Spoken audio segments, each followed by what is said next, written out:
இலங்கை மற்றும் இந்தியாவிடையிலான உறவுகள் மற்றும் சமகால நிலைப்பாடுகள் முதிர்ச்சி நிலையில் உள்ளதாக இந்திய ஜனாதிபதி பிரணாப் முகர்ஜி தெரிவித்துள்ளார்.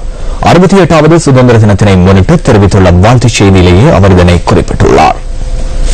68வது சுதந்திர தினத்தை அனுஷ்டிக்கும் இலங்கை அரசுக்கும் இலங்கை மக்களுக்கும் தமது வாழ்த்துக்களை இந்திய குடியரசுத் தலைவர் பிரணாப் முகர்ஜி தெரிவித்துள்ளார்.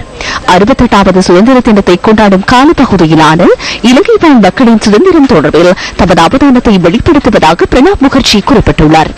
இலங்கை மற்றும் இந்தியாவுக்கு இடையிலான நட்புறவுகள் பல நூற்றாண்டு காலம் பழமை வாய்ந்தது என்பதுடன் அது முதிர்ச்சியடைந்த பிணைப்பாக உள்ளது எனவும் முகர்ஜி தனது வாழ்த்துச் செய்தியில் குறிப்பிட்டுள்ளார்.